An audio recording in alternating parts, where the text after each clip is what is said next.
I stood frozen in the doorway of our bedroom, my briefcase slipping from my fingers and hitting the floor with a dull thud. My wife, Victoria, was tangled in our sheets with my business partner, Kyle. They hadn't heard me come home early. The promotion I'd rushed home to celebrate suddenly felt like a sick joke. Victoria's eyes went wide when she finally saw me standing there. Kyle scrambled to cover himself, his face turning bright red. My heart hammered in my chest so hard I thought it might explode. 8 years of marriage, 3 years of friendship with Kyle, and this was what it meant. I couldn't breathe. The room spun around me as Victoria started saying my name over and over. I turned and walked out without saying a single word. I drove aimlessly for hours, my hands shaking on the steering wheel. My phone buzzed constantly with calls and texts from Victoria, but I couldn't bring myself to look at them. By midnight, I checked into a cheap motel on the outskirts of town. I lay on the scratchy bedspread, staring at the water-stained ceiling. Sleep wouldn't come. Every time I closed my eyes, I saw them together. The betrayal cut deeper than any physical pain I'd ever felt. Around 3 a.m, something shifted inside me. The hurt began transforming into something colder, harder. I wasn't going to cry anymore. I wasn't going to beg for explanations. I was going to make them both pay, and I was going to do it in a way they'd never forget. The next morning, I returned home while Victoria was at work. The house felt different now, tainted by what I'd witnessed. I moved through our rooms like a detective, searching for evidence of how long this had been going on. In Victoria's home office, I found her laptop still logged in.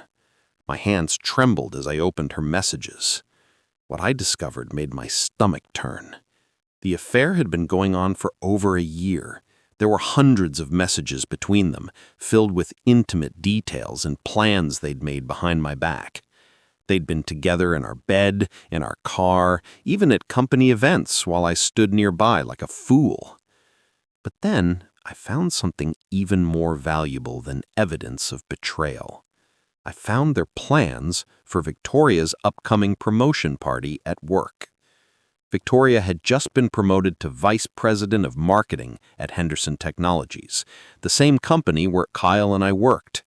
The party was scheduled for Friday night, 3 days away. According to her messages, Kyle was planning to attend as my supportive business partner. They'd even joked about how clueless I was. Reading those words felt like swallowing glass. But as I scrolled through more messages, an idea began forming in my mind. Victoria had been bragging to Kyle about how this promotion would be her crowning achievement, with over 200 colleagues attending. She'd spent months planning every detail, the venue, the speeches, the presentations. What if I used her moment of triumph to expose the truth? What if I turned her celebration into her worst nightmare? I spent the next 3 days preparing my revenge with military precision. I acted normal around Victoria, pretending nothing had happened. She seemed relieved that I apparently hadn't noticed anything wrong. "You've been so distant lately. Is everything okay?" I smiled at her across the table, chewing slowly. "Everything's perfect. Actually, I'm really excited about your promotion party. I've been working on a special surprise for you." Her face lit up with genuine happiness, and I felt a dark satisfaction watching her fall into my trap. That night, I gathered all the evidence I needed. Screenshots of their messages, dates and locations of their meetups, even some explicit photos they'd shared. I created a presentation file titled "A Celebration of Truth." Friday arrived faster than I expected. Victoria spent the entire morning getting ready, trying on different dresses and asking my opinion. "You look beautiful in all of them," I told her honestly. She did look beautiful, which somehow made everything worse. We arrived at the Grand Plaza Hotel at 7. The ballroom was decorated elegantly with Victoria's name displayed proudly on screens throughout the room. Colleagues congratulated her as we walked in. Kyle approached us with a wide smile, shaking my hand firmly. "Congratulations on the partnership expansion, Marcus. We make a great team." I returned his smile. "We really do. Tonight is gonna be unforgettable." Victoria excused herself to mingle with executives. I made my way to the AV booth where the technician was setting up. "Hey, I'm Marcus Bennett." I introduced myself to the young tech operator. "Victoria's husband. She asked me to add a special video tribute to tonight's presentation. Can I give you this flash drive?" The tech guy nodded eagerly. "Of course." "Mr. Henderson mentioned there'd be a spouse tribute. Just let me know when you want it played." I told him to play it right after Victoria's acceptance speech. Then I positioned myself near the back of the room with a clear view of the exits. My heart pounded as dinner was served and speeches began. Victoria's boss, Mr. Henderson, praised her dedication and innovation. Then Victoria took the stage, radiant and confident. She thanked the company, her team, and then she looked directly at me. "Most importantly, I want to thank my husband, Marcus, whose support has meant everything." The room erupted in applause. Victoria beamed at me from the stage. This was it, my moment of perfect revenge. "And now," Mr. Henderson announced, "we have a special tribute video prepared by Marcus." The lights dimmed. The screens flickered to life. My video began with a title slide, "The Real Victoria, a Story of Dedication." Then came the screenshots. Messages between Victoria and Kyle flashed across multiple large screens throughout the ballroom. Intimate photos appeared, dates and times scrolled past. The room fell into shocked silence, gasps echoed through the space. I watched Victoria's face drain of all color. She stood frozen on stage, her mouth opening and closing without sound. People started pulling out their phones. Kyle had gone completely white, backing toward the exit. Mr. Henderson looked between the screens and Victoria in horror. "Stop it! Turn it off!" Victoria screamed at the tech booth, but my video kept playing. More messages appeared, including ones where they'd mocked me specifically. "Marcus is so oblivious," read one text bubble. "He works late every night while we enjoy ourselves," read another. The room buzzed with whispers and murmurs. Some people looked at me with pity. Others looked disgusted by what they were seeing. Victoria ran off the stage in tears, pushing through the crowd. Kyle had already disappeared. But then something unexpected happened. Mr. Henderson stepped to the microphone with a furious expression. "Marcus Bennett," his voice boomed through the speakers, "you've just committed one of the most unprofessional acts I've witnessed in 30 years. Security, please escort Mr. Bennett from the premises immediately." My satisfaction evaporated as two security guards approached me. "What? No, you don't understand," I protested as they grabbed my arms. "She's been cheating on me with Kyle for over a year. This needed to be exposed." Mr. Henderson's face was red with anger. "I don't care what personal issues you're having. You just sabotaged a company event, humiliated your wife publicly, and displayed private communications without consent. You're done here." The security guards pulled me toward the exit as people stared. Some recorded everything on their phones. I realized with growing horror that this wasn't going according to plan. People weren't rallying to my side. They weren't comforting me or condemning Victoria and Kyle. Instead, they looked at me like I was some kind of monster. "You're all missing the point," I shouted as I was dragged out. "She destroyed our marriage. They both betrayed me." But nobody seemed to care. I was thrown out onto the street in front of the hotel. Inside, I could hear the party continuing, though much more subdued. My phone started buzzing immediately. Text messages flooded in from colleagues and friends, but they weren't messages of support. "What's wrong with you?" read one. "That was absolutely psychotic," said another. "You need serious help, Marcus." I sat on the curb, my head spinning. This wasn't how it was supposed to go. They were supposed to see Victoria and Kyle as the villains. Instead, I'd become the bad guy in everyone's eyes. My phone rang. It was my brother, Tom.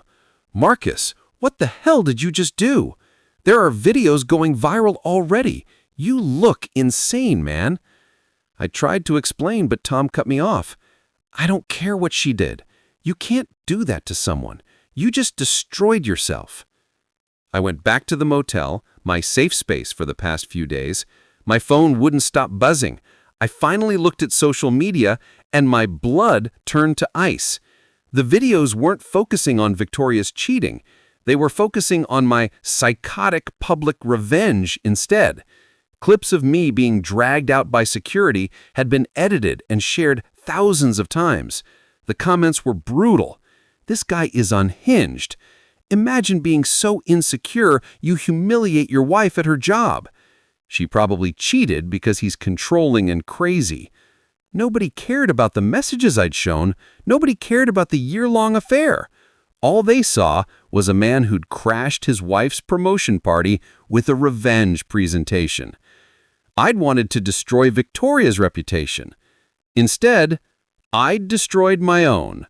By morning, I'd become a viral meme and a cautionary tale. Monday morning, I received an email from Henderson Technologies. My access badge had been deactivated.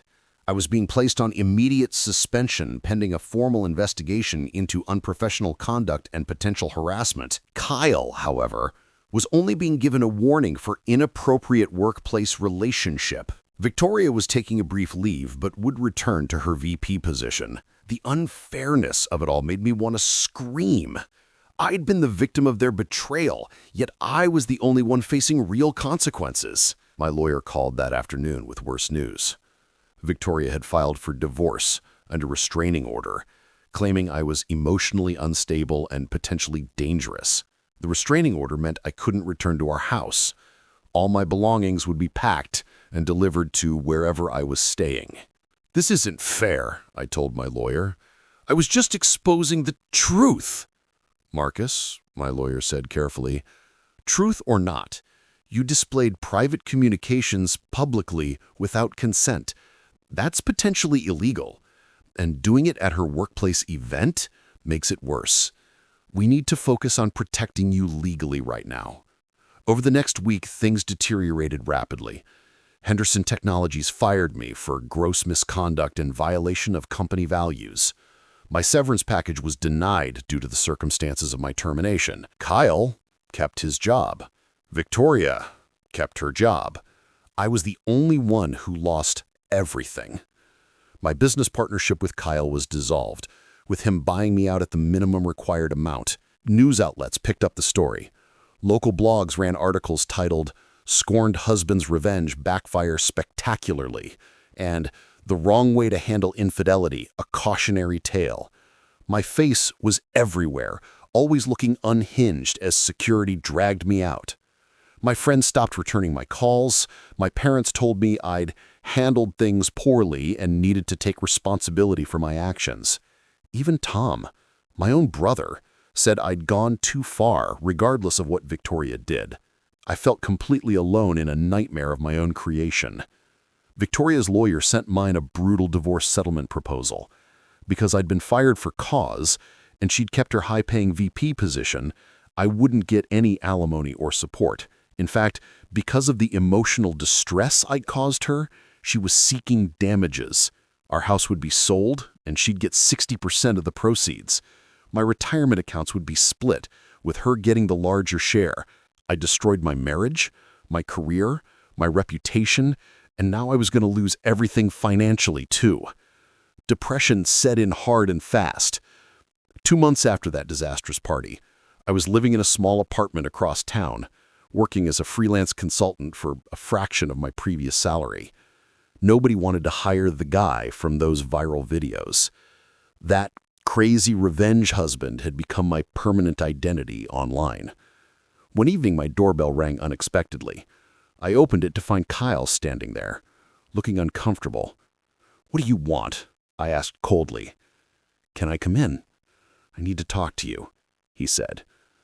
Against my better judgment, I led him inside. Kyle sat on my cheap couch and rubbed his face. I want to apologize, Marcus. What Victoria and I did was inexcusable. I betrayed our friendship and your trust. I stared at him, waiting for the catch. There was always a catch. But, I prompted. But what you did at that party wasn't right either. You turned a private betrayal into a public spectacle. You hurt innocent people who had nothing to do with our affair. Victoria's career could have been destroyed. My career could have been destroyed. You didn't just want revenge, you wanted annihilation. My hands clenched into fists.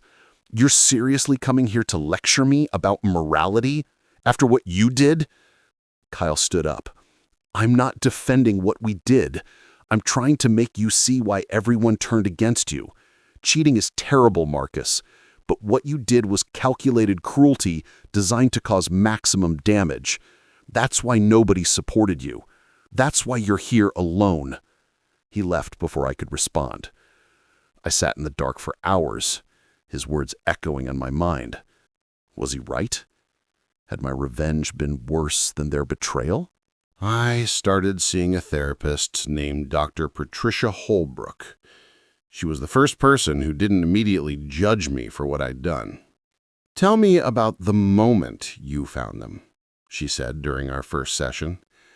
I described everything, the emotions, the shock, the pain. And when did you decide on revenge? She asked. I thought about it carefully. Almost immediately. The pain was so intense that I needed to make them feel it too. Dr. Holbrook nodded. That's a normal initial reaction, but you spent days planning and executing an elaborate public humiliation. At what point did you consider other options?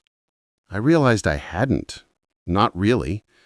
I'd been so consumed by the need to hurt them that I'd never stopped to think about the consequences. You were wronged, Marcus, Dr. Holbrook said gently. But you responded to a personal betrayal with a very public, nuclear option. Through therapy, I began to understand what had gone wrong. My revenge hadn't been about justice or truth. It had been about inflicting maximum pain and humiliation on Victoria. I'd wanted to destroy her in front of everyone she respected. But in doing so, I'd revealed something dark and vindictive in my own character. People hadn't rallied to support me because my actions had been disproportionate and cruel. Yes, Victoria had cheated. Yes, Kyle had betrayed our friendship. But I'd chosen to weaponize their private mistakes in the most destructive way possible. I'd cared more about revenge than about healing or moving forward. The realization was crushing. I'd thrown away my entire life for a moment of satisfaction that had lasted maybe 3 minutes before turning into a disaster, and I couldn't take it back. The videos would exist forever. 6 months post-disaster, I was working on rebuilding my life from the ground up. I'd taken a job with a small marketing firm in a different city, far from anyone who might recognize me. I'd started volunteering at a community center, trying to do something positive with my time. I'd continued therapy and was slowly learning to process my pain in healthier ways. Then I got an unexpected email from Victoria. Marcus, I know we're not supposed to have contact, but I needed you to know something. Kyle and I broke up 3 months ago. The relationship that cost us both so much turned out to be nothing but an escape fantasy. I'm not asking for forgiveness or trying to restart anything. I just wanted you to understand that I'm sorry for what I did to you. You deserved better than betrayal. But I'll never forgive what you did at that party. I stared at Victoria's email for a long time before responding. I'm sorry too. Not for being angry or hurt. You earned that. But for how I handled that anger. I wanted to destroy you because you'd destroyed me. Instead, I destroyed myself and became someone I don't recognize. We both made terrible choices. I hope you found some peace. I hit send and felt something release inside me. Victoria wrote back hours later. I haven't found peace yet. But I'm trying. The company demoted me last month. The scandal never really went away. Kyle got promoted somehow. Life's not fair for either of us. We exchanged a few more messages over the following days, not reconciling, but achieving something like mutual understanding. We'd both lost so much. Neither of us had really won. A year after the disaster, I was sitting in a coffee shop when a young man approached me nervously. "Excuse me, are you Marcus Bennett from the videos?" My stomach dropped. "Yes," I admitted quietly. I expected mockery or confrontation. Instead, he sat down across from me. "I'm Tyler. My girlfriend cheated on me last month. I was planning to do something similar to what you did. Expose her publicly, ruin her reputation, make her pay." He paused. "But then I saw how your story ended, how you lost everything while trying to hurt her. It made me realize that revenge wouldn't heal anything. It would just create more damage. So I didn't do it. I just left quietly and started focusing on myself." Tyler stood up. "I wanted to thank you. Your mistake probably saved me from making the same one." Tyler's words stayed with me for weeks. My catastrophic failure had somehow helped someone else avoid the same fate. It didn't undo what I'd done, but it gave it a strange, unexpected meaning. I started writing about my experience online, using a pseudonym at first. I detailed everything: the betrayal, the revenge, the aftermath, and the lessons learned. The response was overwhelming. Thousands of people commented, sharing their own stories of betrayal and how they'd handled it. Many thanked me for being honest about how revenge had backfired. Some criticized me harshly, which I accepted. I'd earned that criticism. Eventually, I revealed my real identity. I'm Marcus Bennett. I'm the guy from those videos, and I want to tell you why revenge isn't worth it. The post went viral, but this time in a different way. This time, people saw me as human instead of just a cautionary tale. 2 years after the party, I was living a completely different life. I'd written a book called The Cost of Revenge: One Man's Journey from Betrayal to Redemption. It sold moderately well and led to speaking opportunities at colleges and community centers. I talked about healthy ways to process betrayal and anger. I'd rebuilt relationships with my family. Tom and I were close again. My parents had forgiven me. I'd even made new friends who knew my whole story and accepted me anyway. Professionally, I'd started my own small consulting business that was growing steadily. I wasn't wealthy, but I was stable and content. I'd found a measure of peace I never thought possible during those dark days in the motel. But I still carried the scars. I still cringed when I saw those old videos. I still regretted how I'd handled everything. The pain of Victoria's betrayal had faded, but the shame of my response remained. Last week, I received a letter from Victoria. Not an email this time, but an actual handwritten letter. "Marcus," it began, "I saw your book and your speaking appearances. I'm glad you found a way forward. I wanted you to know that I've been in therapy too, working through my own guilt and mistakes. I've learned that I cheated because I was unhappy and too cowardly to address it directly. That doesn't excuse what I did, but it helps me understand it. You wanted me to hurt like you hurt, and I have. Not from your revenge, ironically, but from the natural consequences of my own choices. Kyle and I both lost more than we gained. I've since remarried someone kind and honest. I hope you find that too someday. We both deserved better than what we did to each other." I folded the letter carefully and put it away. She was right. We'd both been terrible in different ways. The difference was that I'd learned from my mistakes publicly and painfully, becoming a living lesson in how not to handle betrayal. And somehow that had become my redemption. Not revenge, not justice, just painful growth and the hope that others might learn from my failures. That was my real victory, though it had cost me everything to achieve it.